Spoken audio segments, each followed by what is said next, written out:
ওম শ্রী গণেশায় নমঃ। জয় মা লক্ষ্মী। বন্ধুরা, নতুন বছরে সকলকে জানায় অনেক শুভেচ্ছা ও ভালোবাসা এবং অভিনন্দন।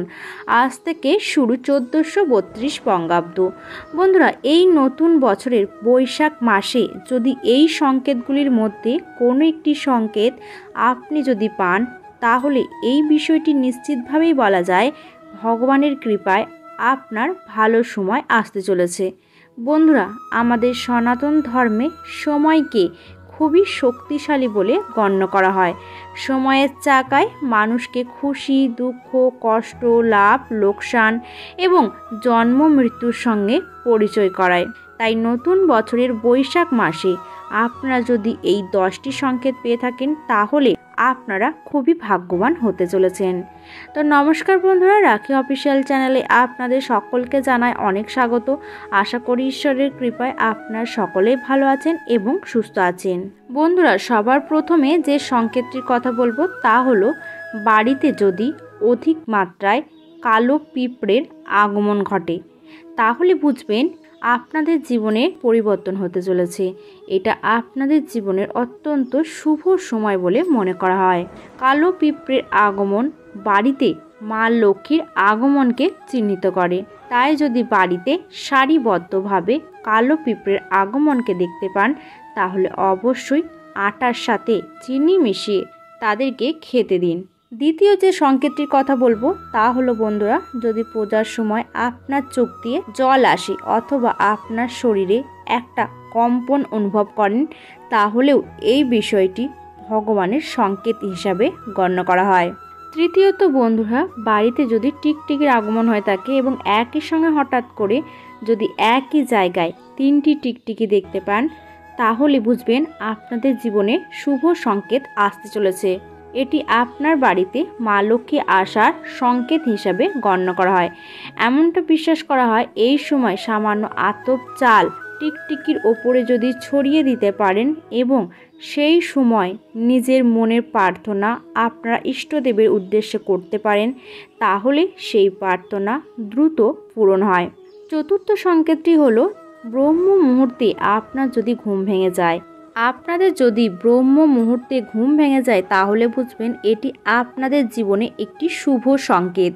বন্ধুরা, পঞ্চম সংকেতটি হলো, যখন কোনো মানুষের গৃহের দরজার সামনে কোনো গরু অর্থাৎ গোমাতা খাবার জন্য আসে, অথবা কোনো হনুমান বা বাঁদর কোনো মানুষের ঘরের কিছু খাবার আপনা থেকেই উঠিয়ে নিয়ে চলে যায়, অথবা তার বাড়িতে কোনো পাখি এসে নিজের বাসা বানায়, বা কোনো বিড়াল বা কুকুর বাচ্চা দেয়, সেই মানুষটিকে বুঝে নিতে হবে সামনে যে সময়গুলি আসছে তা তাকে আরও শক্তিশালী বানিয়ে তুলবে, আর সে তার জীবনের আগের থেকেও আরও বেশি বড় হবে। বন্ধুদের পরের সংকেতটি হলো, যখন কোনো মানুষের বাড়িতে ছোট বাচ্চারা বারবার নিজে থেকে খেলাধুলা করতে আসে, অথবা কোনো ছোট বাচ্চা কোনো ব্যক্তিকে দেখে যদি বারবার হাসে, তাহলে এটি ভগবানের সংকেত বলেই মনে করা হয়।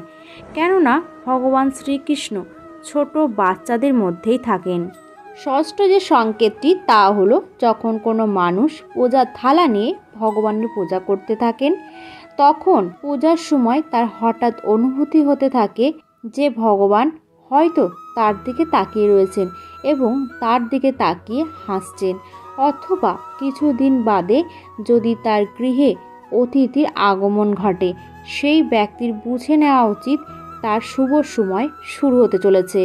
সপ্তম সংকেত প্রসঙ্গে ভগবান শ্রীকৃষ্ণ বলেছেন, যখন কোনো মানুষ সকাল সকাল কোনো শুভ কাজ করতে বেরোচ্ছেন, তখন রাস্তায় বের হওয়ার পর তিনি যদি কোনো গোমাতার দেখা পান, অথবা কোনো দেব দেবীর মূর্তির দেখা পান, কিংবা কোনো গরিব দুস্থ বা সাধুর আশীর্বাদ প্রাপ্ত হন, তবে ওই ব্যক্তিকে এটা বুঝে নেওয়া উচিত উনি যে কাজটি করার জন্য গৃহ থেকে বেরিয়েছেন, সেই কাজটিতে তিনি সফল অবশ্যই হবেন।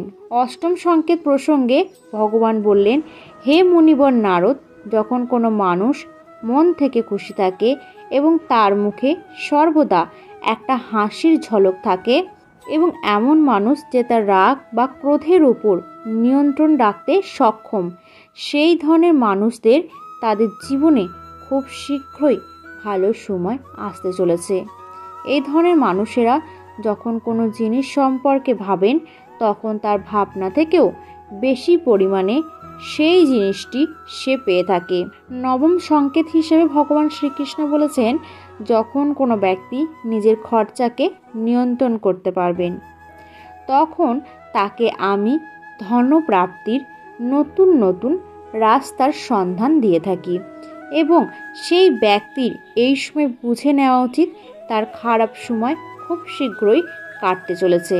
সর্বশেষে ভগবান শ্রীকৃষ্ণ মুনিবর নারদকে আরও বললেন, যদি কোনো ব্যক্তি সন্ধ্যাবেলায় অন্য কোনো ব্যক্তির দ্বারা দুধ কিংবা জল ভরা একটি পাত্র প্রাপ্ত হন অথবা কেউ তাকে যদি এই সময় মিষ্টি প্রদান করে তাহলে সেই ব্যক্তিকে বুঝে নেওয়া উচিত তার জীবনে ভালো সময় শুরু হতে চলেছে।